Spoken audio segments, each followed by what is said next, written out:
Nolavin'ny CES ny fitoriana mangataka ny fanalana andaharana ny kandida Rajaonarimampianina izay nataon'olon-tsotra navoaka ny fitsarana manokana momba ny fifidianana androany ny didy voalohany mikasika ny fitoriana tamin'ny fifidianana ny 12 oktobra lasa teo. Notafian'ny jiolava lahy mitondra basy siantsy ny centre sembana mijoro teny Ambohibao tamin'ny 2 ora maraina. Very tamin'izany ny solosaina folo finday fakatsara ary vola antapitrisany saika ananganana ny trano. Tanora 720 ka hatramin'ny 20 taona misa 20 no mifonja eny Antanimora. 50 isanjato ny tahan'ny fahafahampanadina mpanjakana tamin'ny farany teo ho an'ny kandida ny fonja.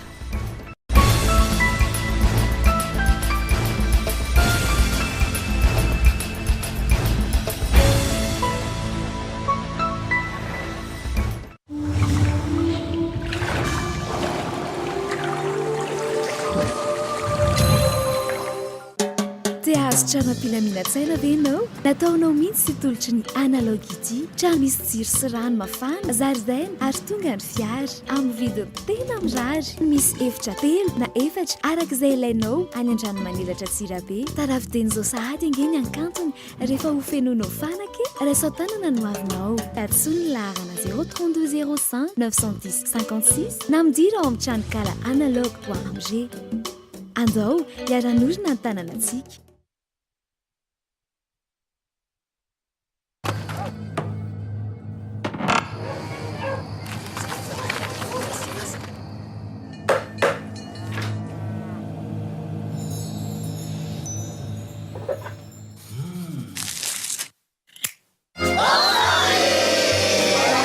Montfleury, le vrai plaisir de beurre.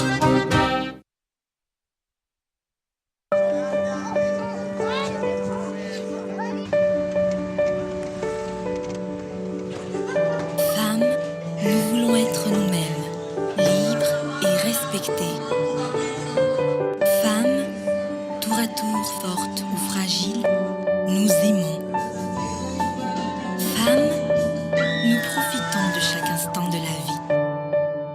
Softex, pour nous, est tellement nous.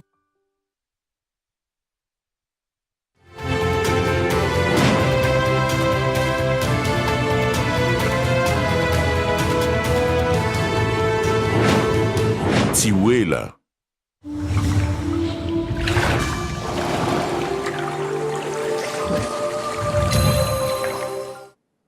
Atirina ny araba topo kilasy toko vavy tonga ato anatin'ny fotoana ny fampahalalam-baovao ny Cool TV sy ny Cool FM enao amin'izao fotoana izao.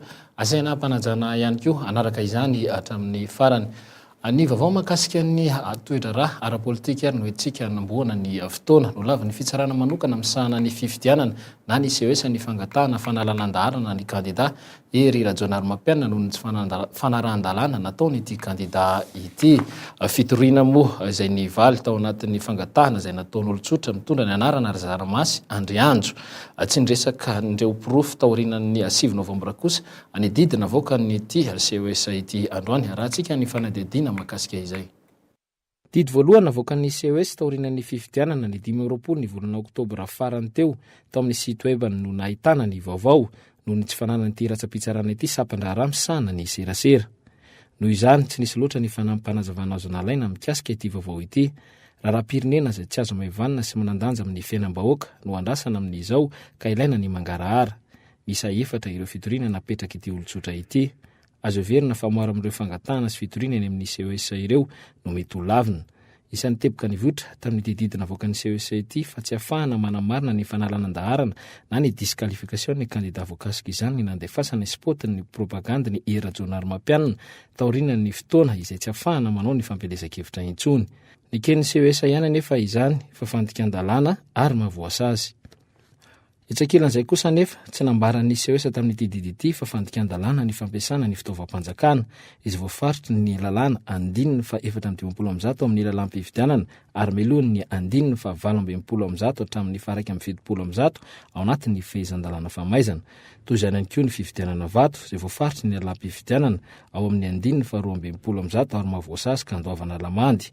Eo ihany koa ny teritery atao amin'ny mpiasam-panjakana izay voalaza ny lalam-pifidianana ao amin'ny 420 ka andoavana lamandy sy fampidirana aponja.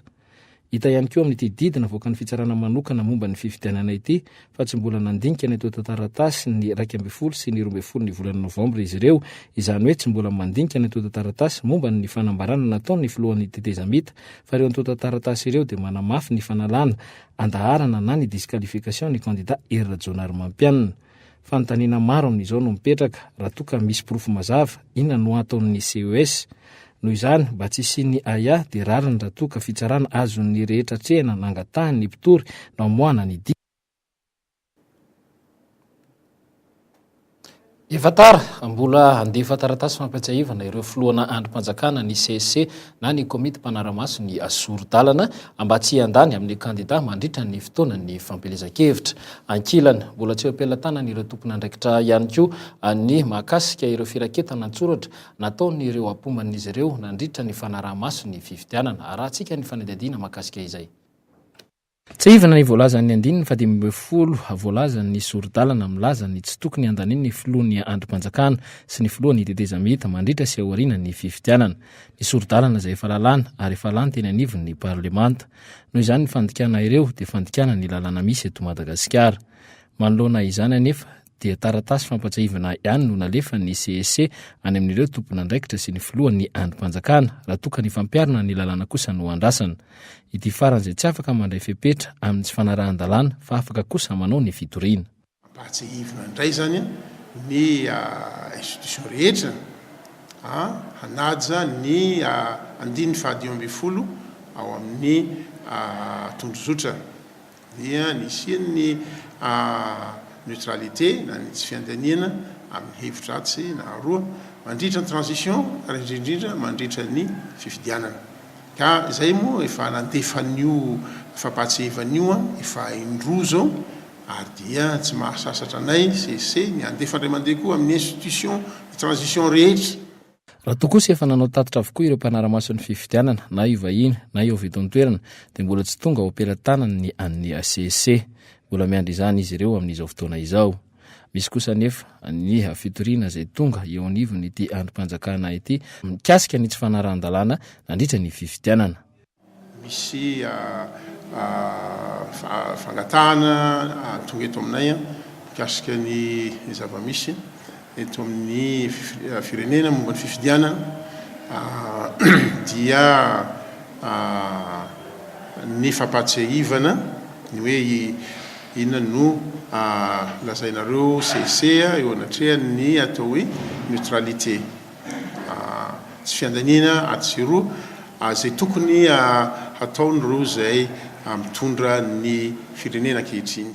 Saika mitarazaka avokoa ny fandraisana fepetra na ny fandraisana andraikitra ataon'ny androm-panjakana roa farany teraka tato anatin'ny tetezamita.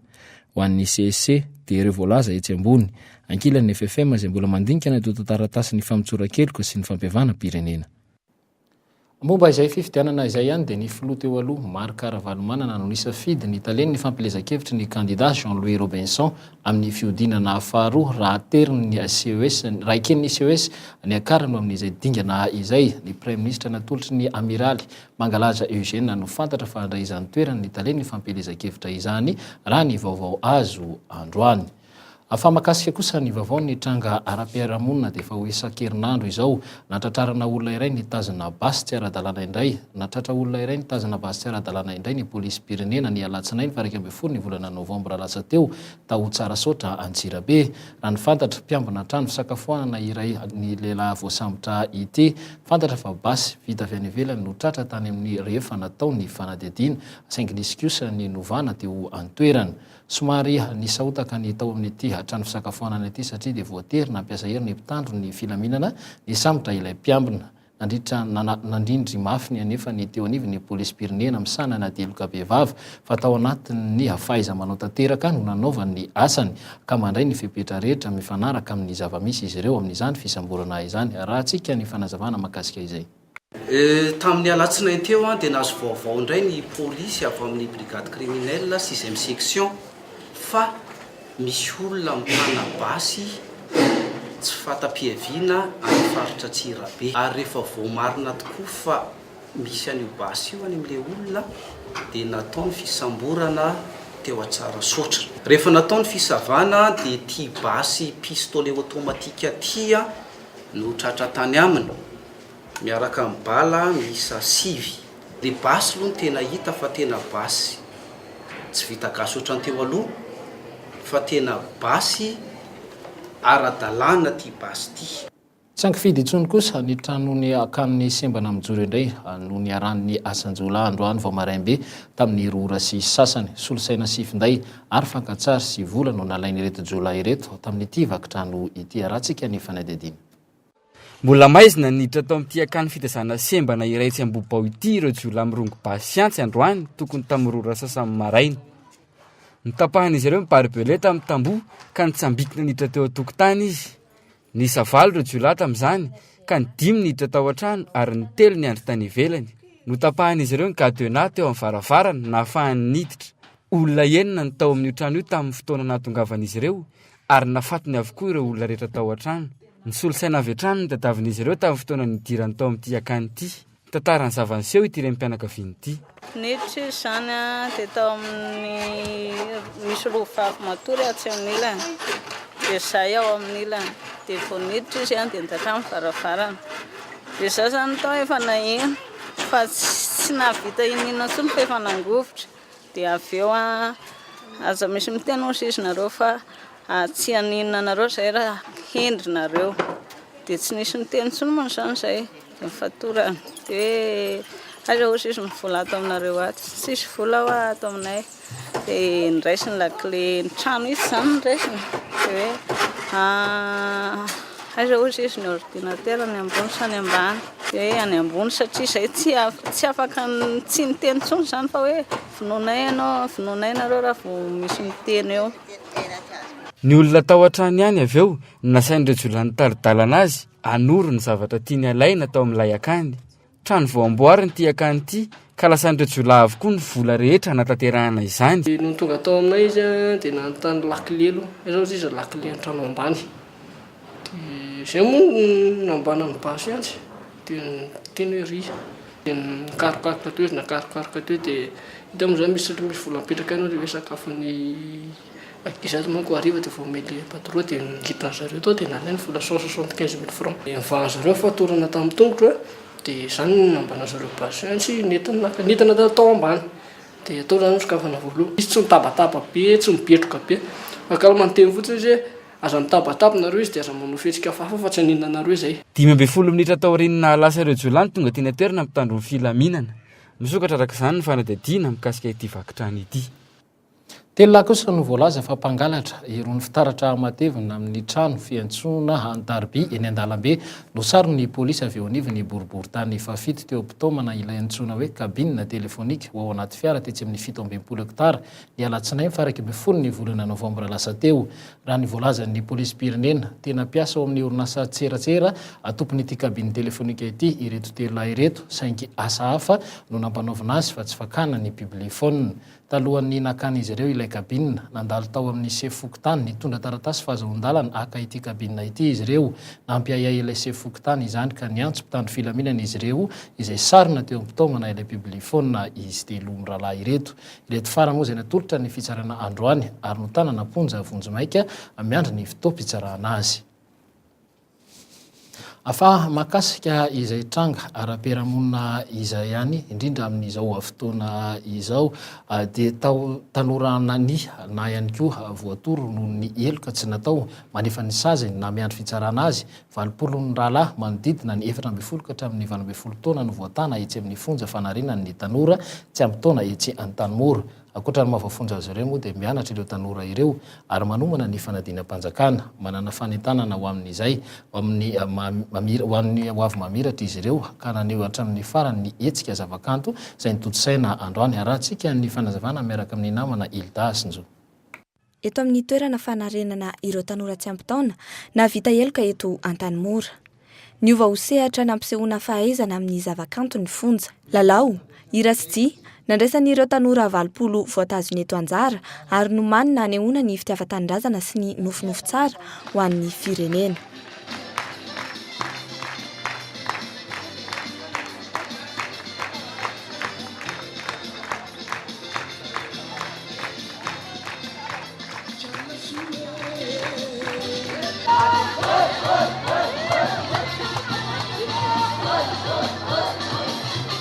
andro ray miavaka ny androany amin'ny andavanandro feno tanora toy izao ity tokotany malalaka ity saingy tanora lasa saina mieritreritra ny ho avy ny fiainana rehefa tafavoaka an'ity toerana ity.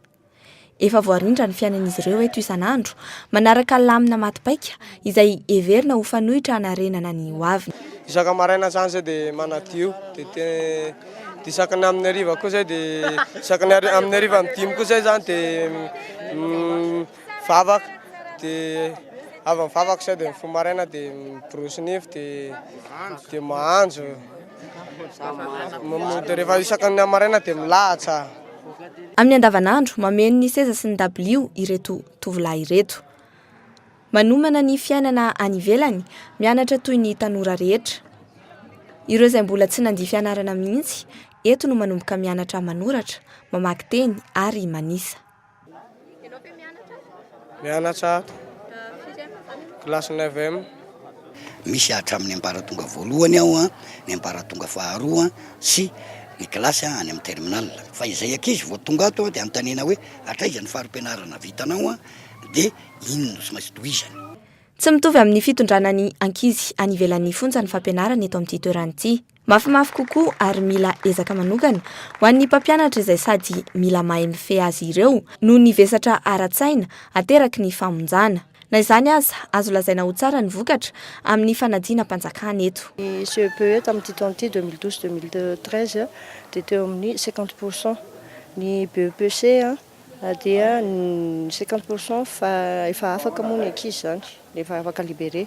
Ny baka teo dia efa libéré ilay ankizy fa tsy tato aminay intsony zany.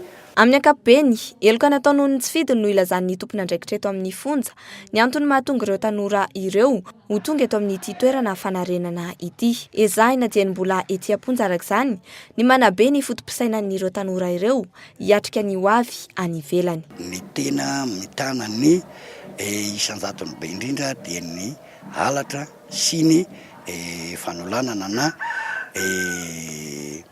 fikasana an'olana. Ohatran'ilay ankizy saikatratra'izay hoe fikasana an'olana zay na fanolanana mihitsy dia ireo ankizy zay zanaky ny olona sahirana manaraka amin'izay moa ilay ankizy zay sahirana ara-pivelomana ny ray aman-dreniny dia lasa izy mangataka.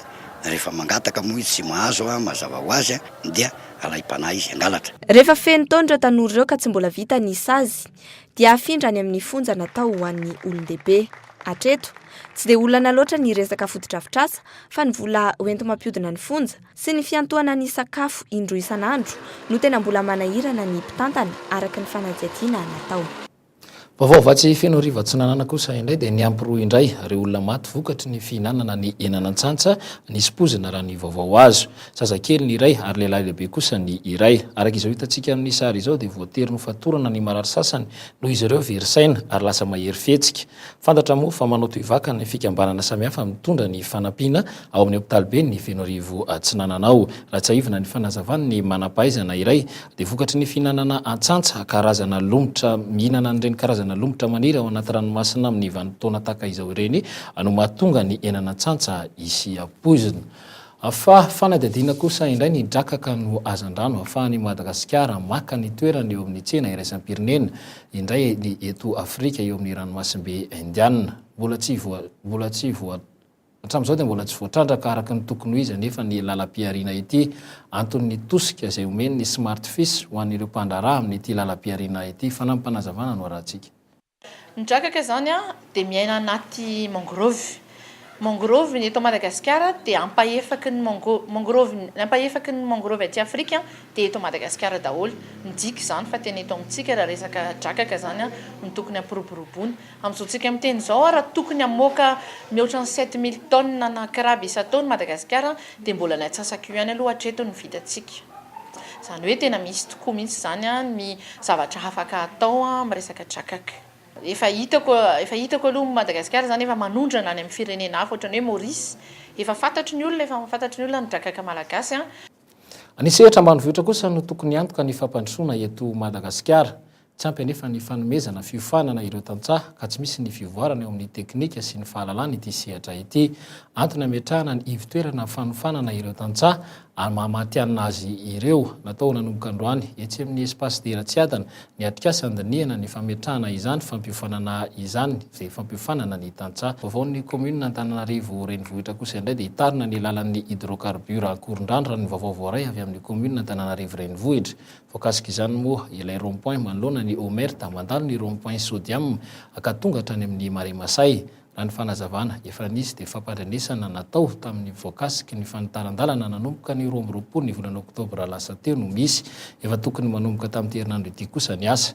Teo amin'ny fikarakarana ny antonta taratasy sy ny resa-bola no nahatonga ny fahatarana raha ny fanazavana trany. Araka izany dia anomboka amin'ny herinandro izao ny fanamboarana ny lalana. Miara-miasa amin'izany moa ny fanamboarana izany ny primature lifta misana ny fanajariana ny tany. Ny fanjakana foibe sy ireo sehatra tsy miankina izay mivondrona ao amin'ny association des riverains de la route des hydrocarbures et ses prolongements na ny ARHP. Mitetina hatrany amin'ny ray lavitrisa ariary anoany ny oentimanana manao ity fotodrafitrasa ity. Voakasika izany moa ireo tompotany, ireo tompotrano, ireo tompon'andraikitra eny amin'iny lalana iny. Misy ampatoerana sasany izay misy tranon'olona ary misy trano miorina tsy ara-dalàna ihany koa izay tafiditra ao anatin'ilay fanitarana an'ilay lalana dia efa hatramin'ny fitomboan'ilay tetikasa moa zany ny efa nomena taratasy famplazana na ny sefokotany efa nisy fivoriana ihany koa natao na ireo olona izay manamorona ny lalana iny famplazana hoe ny tranonareo indrindra ireo trano azo fivarotana varokena sy ohatran'izany fivarotam-boankazo dia tafiditra ao anatin'ny fanitaran-dalana nefa ny fanorenana nataonareo dia tsy nahazo fahazon-dalana zany construction illicite dia manome fanomanana ny zareo hoe mba hitady toerana zany ifindrana na le reo voninkazo hitanareo le voninkazo eny alarobia ireo izay an'ny fiadiana tanàn'Antananarivo moa no mampanofa an'ireo amin'ireo mpivarom-boninkazo ireo dia mikisaka kely ihany koa zany zareo dia fiadiana tanàn'Antananarivo hanampy azy amin'izay hoe fikisahana amin'ny novana ny lalana izay. Hery lehibe ho an'ny ekipam-pirenena malagasy ny fahatongavany Philippe Canitro teto Madagasikara nandritra ny iray volana latsaka nanome ny teknika sy taktika ho an'ny 15 maki de Madagasikara tamin'ny fandalovany. Azo lazaina ho mpanazatra iraisam-pirenena izy satria dia efa mpanazatra ny ekipan'ny Zimbabwe izay nifanandrina tamin'ny maki Tetsimamasina tamin'ny fiadiana ny CAN 2022. Dia izao mizara ho an'ny ekipam-pirenena malagasy izao indray. Afa-po ireo mpilalao sy ny mpanazatra ny 15 maki. Fanadihadina.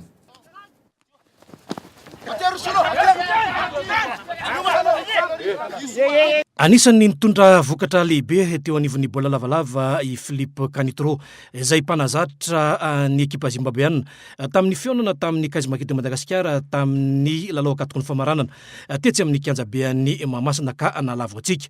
Tonga eto Madagasikara izy nandritra izay ray volana izay nampianatra sy nampita ny traikefa ananany eo amin'ny tontolon'ny bola lavalava ity izay idirantsika any amin'ny fandraisana ny tompon-daka eran-tany atao amin'ny taona ho avy io eto Madagasikara ary dia napita izay fahaizany tamin'ireo mpilalao malagasy ny tenany. On a beaucoup travaillé, je pense que c'est une équipe qui a beaucoup d'envie, qui a de grandes valeurs humaines, de solidarité, beaucoup de courage, d'accord. Et je crois que ce qu'il faut qu'ils travaillent, c'est l'apprentissage du haut niveau, c'est-à-dire la stratégie, le petit détail dans tous les éléments, ça c'est important. Ny fahitako ny fampianaran'ny Philippe famafana mafisana zany ny hitako may tsara teo. Fampianarana zany misy tsara, misy azo raisana ary misy pisipitsiny lahafahana nanatombo ny heritsaina. Zava-dehibe ho an'ny Fédération Malagasy no nandray an'ny Philippe Canitro teto Madagasikara ary izy nandao ho an'ny Madagasikara izao ary antenana sinona fa amin'ny fedina ny tompon-daka eran-tany izay atao tsy ela eto Madagasikara dia iverina eto Madagasikara indray ny lehilahy. Dia ny vaovao ara-panatanjahantena ihany koa tompoko lasy tompoko vavy ny antsika mamarana izao fampahalalam-baovao izao dia miametraka ny mandrapitafa mandrapiona ho amin'ny rampitso indray.